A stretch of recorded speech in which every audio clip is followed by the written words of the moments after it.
Hello everyone. మనం 1000 MCQs చేస్తున్నాం కదా! ఈరోజు మనము పార్ట్ 6కి వచ్చామనమాట. ఈరోజు ఒక 10 ఎంసీక్యూస్ కంప్లీట్ చేద్దాము. సో, మనం వీటితో 100 ఎంసీక్యూస్ కంప్లీట్ అవుతాయి. ఈరోజు వచ్చేసి ఎలిఫెంట్స్ డీఎన్ఏ కౌంటింగ్, క్యాష్యూ యొక్క crop conditions and hour respected age అటార్నరీ general గురించి, బ్రహ్మపుత్ర రివర్ గురించి అండ్ దయానంద్ సరస్వతి గారు స్థాపించిన ఆర్య సమాజ్ గురించి అండ్ బ్యాంకింగ్‌లో ఆర్‌బీఐ చేస్తున్న ఇన్నోవేషన్ గురించి ఒకసారి కంప్లీట్‌గా ఒక క్విక్‌గా ఎంసీక్యూస్ చేసేద్దాం. First question, with reference to the status of elephants in India, DNA based synchronous all India population estimation of elephants 2021 to 2025. Consider the following statements. It is India's first DNA based elephant population estimation. ఇది correct అన్నమాట option. It is conducted by the Wildlife Institute of India. ఇది కూడా కరెక్టే. It is carried out under Project Tiger. Project Tiger కాదు కదా. So option వచ్చేసి 1 and 2 only అన్నమాట. So మనం ఈ స్కీమ్ గురించి చూద్దాము. ఎందుకంటే ఎలిఫెంట్స్ గురించి ఇంతకుముందు ఆల్రెడీ చాలా సార్లు క్వశ్చన్స్ వచ్చాయి. యూఏపీఎస్సీ ఆర్ ఎల్స్ స్టేట్ పీసీఎస్ యొక్క ఫేవరెట్ ఏరియా. దానికంటే ముందు ఎలిఫెంట్స్ గురించి కొన్ని బేసిక్ పాయింట్స్ కూడా చూద్దాము. జెస్టేషన్ పీరియడ్ వచ్చేసి 22 మంత్స్ ఉంటుందన్నమాట. ఇది ప్రిలిమ్స్ 2022 ఆర్ 2021 అనుకుంటా పీవైక్యూ ఇది. అండ్ నార్మల్గా ఒకటే బేబీకి బర్త్ ఇస్తుంది ఇది, ఒకటే కాఫ్కి. ఎలిఫెంట్స్కి చాలా ఎక్సలెంట్ మెమరీ ఉంటుంది అంటారు. ఇది 20 to 30 years వరకు కూడా వాటికి మెమరీ బాగా ఉంటుందంట. అండ్ ఇవి elephants good swimmers also. Elephant యొక్క సైంటిఫిక్ నేమ్ వచ్చేసి, ఏషియన్ ఎలిఫెంట్ సైంటిఫిక్ నేమ్ వచ్చేసి Elephas Maximus. Elephas Maximus. Okay. And ఈ రిపోర్ట్ గురించి చూద్దాం. అకార్డింగ్ టు ఈ రిపోర్ట్ ఏం చెప్తుందంటే కర్ణాటకలో హైయెస్ట్ పాపులేషన్ ఉంది, followed by Assam, Tamil Nadu and Kerala. ఈ ఆర్డర్ కూడా అడిగే ఛాన్స్ ఉంది, ఒకసారి గుర్తుపెట్టుకోండి. అండ్ రీజియన్స్కి వచ్చేసి western Ghats largest population, followed by north eastern hills and Brahmaputra flood planes. So conservation status కూడా ఒకసారి చూసేద్దాం. ఐయుసిఎన్ రెడ్ లిస్ట్ లో ఎండేంజర్డ్ లో ఉంది. వైల్డ్ లైఫ్ ప్రొటెక్షన్ యాక్ట్ లో వచ్చేసి షెడ్యూల్ 1 లో ఉంది. అండ్ సైట్స్ లో వచ్చేసి అపెండిక్స్ 1 వచ్చేసి. ఐ హోప్ మీకు చాలా ఇంపార్టెంట్ పాయింట్స్ కవర్ అయ్యాయని అనుకుంటున్నా. నెక్స్ట్ టాపిక్ చూద్దాం. Next point, next MCQ. With reference to pharmacogenomics, consider the following statements. Which studies how genetic variations influence drug response. It helps in predicting drug efficacy and toxicity before administration. ఇది కూడా correct అన్నమాట. It is limited only to cancer treatment. ఇది incorrect. Option 1 and 2. యాక్చువల్గా ఇటువంటి terms వచ్చేసి science and technology related term లాగా single term ఇచ్చి దీని గురించి ఏంటి అని అడుగుతారు. సో ఫార్మకో జీనోమిక్స్, దీని గురించి చూద్దాం. ఇదేం లేదు. Study of how genes effect and individuals response to drugs. ఇండివిజువల్స్కి డ్రగ్స్ ఇచ్చినప్పుడు, ఇన్ ద సెన్స్ మెడిసిన్స్ ఇచ్చినప్పుడు ఎలా రెస్పాండ్ అవుతున్నారు అని స్టడీ చేసేదే ఫార్మకో జీనోమిక్స్. ఫార్మకోజెనోమిక్స్ అంటే combines of pharmacology plus genomics అన్నమాట. ఇలాంటి టర్మ్స్ ఆల్రెడీ ఇంతకు ముందు అడిగారు. One of the important topic. And next MCQ చూద్దాం. Which of the following is a not sub index of NITI Aayog physical health index 2025. NITI Aayog physical health index కి 5 sub indexes ఉన్నాయి. ఇక్కడ నేను మెన్షన్ చేశాను చూడండి. Quality of expenditure, revenue mobilisation, physical Prudence, depth index and depth sustainability. ఇక్కడ correct option వచ్చేసి inflation control. ఇది wrong అన్నమాట. So not a sub index అన్నారు కదా. ఇది ఒకసారి క్విక్గా మళ్ళీ రివిజన్ చేసుకోండి. ఇంపార్టెంట్ ఇయర్ 2025లో వచ్చింది కాబట్టి. నెక్స్ట్ క్వశ్చన్ చూద్దాం. RBI has introduced the exclusive internet domain .bank.in primarily to target which type of cybercrime? Phishing and deceptive websites. Cyber crimes చాలా టైప్స్ ఉంటాయి కదా, అందులో ఏ టైప్ ని అడిగారు ఇక్కడ. ఫిషింగ్. ఫస్ట్ ఆఫ్ ఆల్ మనం .bank.in అన్నది ఏంటో చూద్దాము.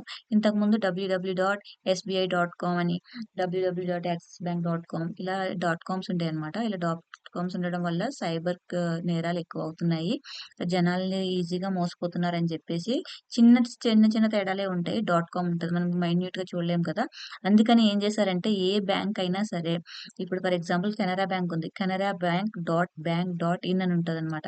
ఎస్‌బీఐ బ్యాంక్ అయినా సరే SBI or else any bank axis .bank.in అని ఉంటదనమాట.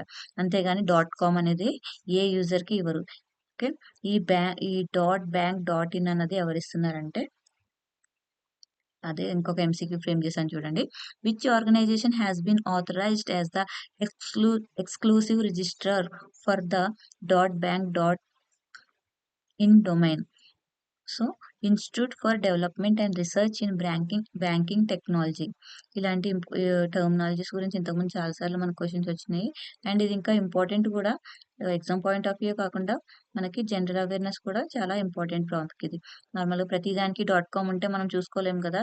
మనం బ్యాంక్ కన్నా కనీసం ఇట్లా .bank.in అది ఉంటే ఓకే. ఇది బ్యాంక్‌ది అని ఆహ్, సెక్యూర్‌గా చేసుకోవచ్చనమాట. సో, ఇది institute for development and research in banking technology అన్నది under the aegis of ministry of electronics and information technology దాంట్లో ఉంటుంది. అండ్ ఇదే మొత్తం అన్ని చేస్తుందనమాట. ఇప్పుడు ఫర్ ఎగ్జాంపుల్ ఎస్‌బీఐ బ్యాంక్ ఉందనుకోండి. దానికి యూఆర్ఎల్ కావాలంటే వీళ్ళ దగ్గరికెళ్తారు. వీళ్ళ దగ్గరికి వెళ్తే వీళ్ళిస్తారనమాట.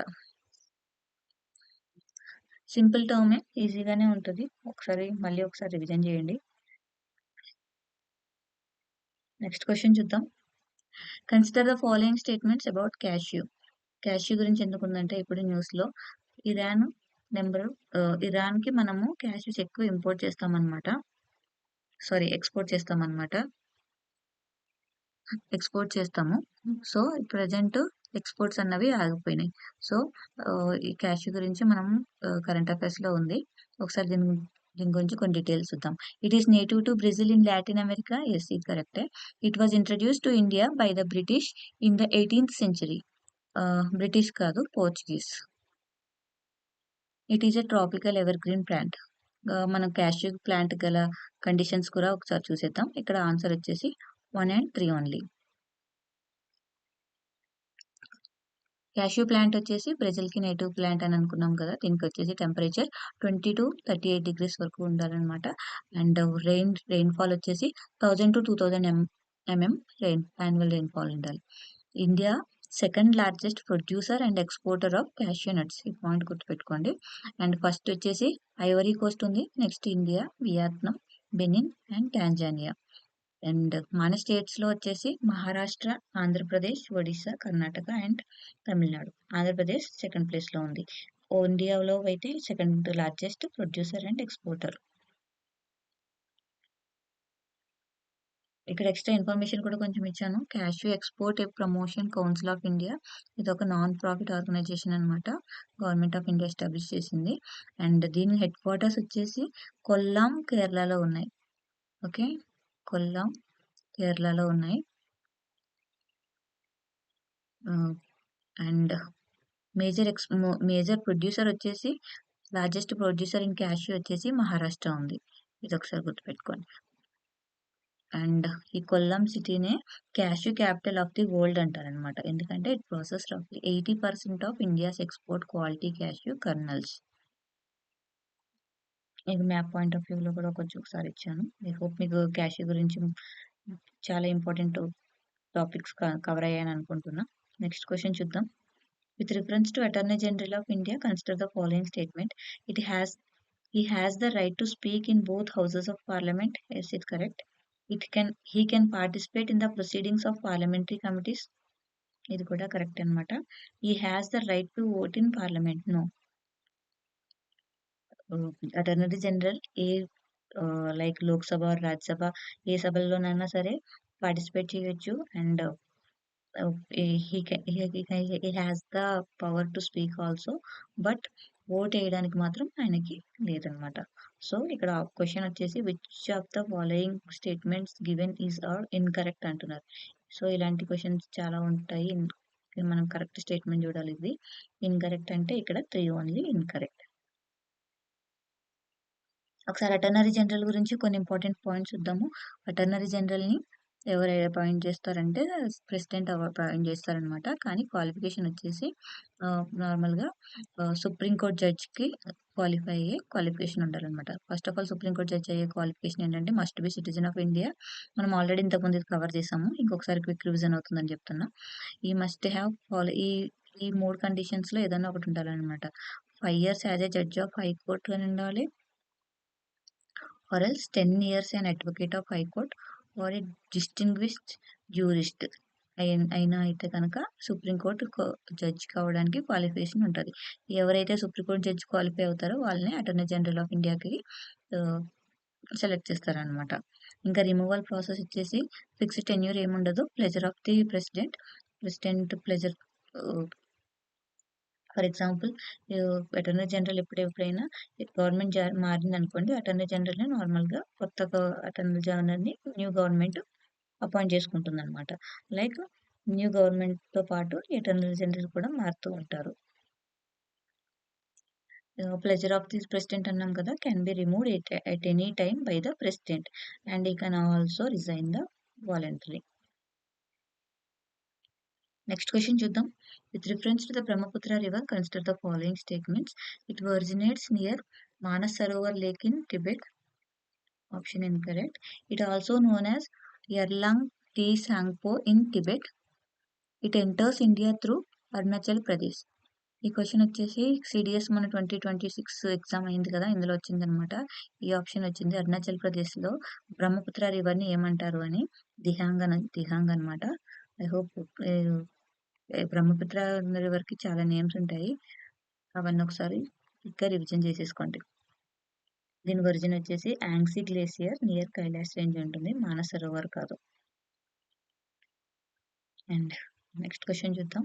ఇక్కడ ఇచ్చిన చూడండి, బ్రహ్మపుత్ర రివర్ ఇండియాకి ఎలా ఎంటర్ అవుతుందో ఇలాగా అరుణాచల్ ప్రదేశ్ నుంచి రాజస్థాన్ నుంచి వస్తుంది అనమాట.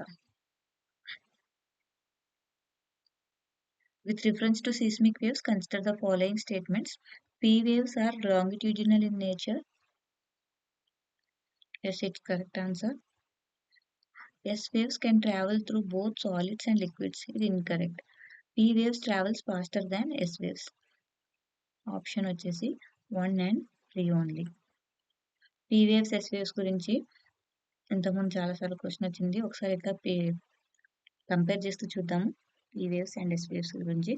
P waves ని లాంగిట్యూడినల్ వేవ్స్ అంటారు. S wave ని ట్రాన్స్వేవ్స్ అంటారు అనమాట. P waves ఫాస్టర్గా రీచ్ అవుతాయి ఫస్ట్ ఎర్త్క్వేక్ వచ్చినప్పుడు. S waves అనేవి స్లోగా వస్తాయి. And P waves can passes through solids and liquids also. ఇక్కడ గ్యాసెస్ లేదు. S waves అన్నది ఓన్లీ సాలిడ్స్ త్రూగానే. ఐ థింక్ ఇక్కడ గ్యాసెస్ కూడా ఉందనుకుంటా. I will confirm this. S waves అనేవి ఓన్లీ సాలిడ్స్ తోనే పాస్ అవుతాయి. అరైవల్ వచ్చేసి P waves ఫాస్ట్గా వస్తాయి, S waves సెకండ్ వస్తాయి. S waves S సెకండ్, ఇలా గుర్తుపెట్టుకోండి. Last question. With reference to Dayanand Saraswati, consider the following statement.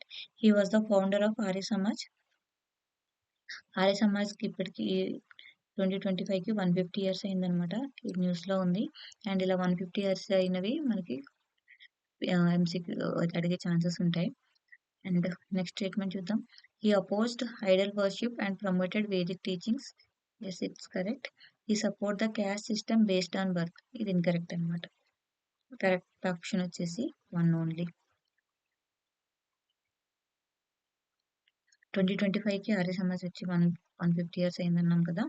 And founder గురించి కూడా చూసాం మనం. ఈ ఆర్య సమాజ్ మోటో ఏంటంటే బ్యాక్ టు వేదాస్ అనమాట. కీ ఐడియాస్ ఏంటంటే rejected ideal worship and rituals and promoted Vedic authority and opposed cast by birth and supported women education. ఇది కూడా గుర్తుపెట్టుకోండి. అండ్ విడో రీమ్యారేజ్ గురించి కూడా. And emphasised rationalism and social reform. And Dayanand Saraswati famous work వచ్చేసి సత్యార్థ ప్రకాష్. ఇవి friends ఇప్పటి వరకు మనం సక్సెస్ఫుల్‌గా ఈ రోజుతో 100 ఎంసీక్యూస్ అయితే కంప్లీట్ చేశాము. ఐ హోప్ మీకు ఈ ఇనిషియేటివ్ నచ్చిందని అనుకుంటున్నాను. నచ్చిన మీ ఫ్రెండ్స్‌కి లైక్ చేయండి. మీ ఫ్రెండ్స్‌కి షేర్ చేయండి. సబ్స్క్రైబ్ చేయండి. Thank you.